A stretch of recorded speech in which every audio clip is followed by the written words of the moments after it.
នេះបងហើយជំរាបតា12វ៉ុលបងដែលបងយកណាហើយខ្ញុំរៀបចំជូនបងហើយខ្ញុំបញ្ជាក់ជូនមួយឈុតបន្វាមានមកតើក្របវលឹមដោយបាទដោយច្បាក់នឹងមញងបាទមញងគឺមញងអត់ទៅទេតែបើបងចង់ប្រើមញងធំអានឹងយើងអាចយកផ្សារជាមួយមញងធំបានព្រោះនៅវាមានឡតមានមានខ្លាវ៉ៃទេតែវាមានប្រឡងជ្រឹង2អញ្ចឹងណាបងបាទតែយើងអាចយកផ្សារបានក៏មកពិបាកធ្វើជើងធ្វើអីត្រាប់ទៀតហ្នឹងណាបាទហើយសម្រាប់ការភ្ជាប់វាបងខ្ញុំបញ្ជាក់ជូនបងចង់ប្រើ direct បើ direct យើងអាចភ្ជាប់ចឹងទៅនេះអានេះចាប់ទៅក្បាលគុយទៅក្រហមបោកខ្មៅដកចឹងទៅជួយក្បាលគុយយើងទៅហើយយើងអាចភ្ជាប់ direct ចឹងមកបានបាទប៉ុន្តែគាត់ថាវាវិលយើងកំណត់លឿនអត់កើតទេចឹងណាបងជាកំណត់លឿនវាអត់កើតទេវាដោតទៅវាវិលលឿនតែម្ដង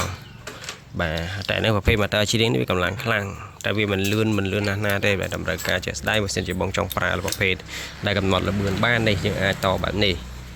យើងតបែបនេះមកបងនេះតចូលនេះនេះខ្សែដោយពណ៌ខ្មៅហើយនឹងក្រហមហ្នឹងចូលក្បាលអាគុយបងចូលក្បាលអាគុយមកចេញនេះក្បាលអាគុយហើយចូលទៅវ៉ាលីមត្រេលបឿននេះកំណត់លបឿនវានេះមកនេះបាត់បាទហើយអាមកជាងទៀតនេះបៃតងអខៀវហើយនឹងលឿងនេះចូលទៅខ្មៅក្រហមដូចគ្នាបាទគឺអត់ខ្លាចខុសទេដោយសារតែវាមានដូចស្រាប់អាហ្នឹងណាបងបាទដូចស្រាប់តែបើករណីដូចនឹងវាដាច់ឬយ៉ាងអីអាហ្នឹងយើងគិតផ្សេងបាទបើដាច់អីយើងអាច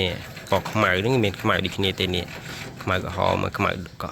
កក្រហមបូកដូចគ្នាទេអញ្ចឹងករណីវាដាច់លំអោដៃណាមួយវាជាថា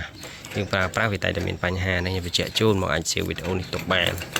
បាទគឺឈុតប៉ុណ្ណឹងតែបើបងចង់បាន direct ហ្មងគឺដូចខ្ញុំបញ្ជាក់មិនអញ្ចឹងយើងដាក់បែបហ្នឹងយកមកដោះតាមវ៉ាលីមចេញទៅ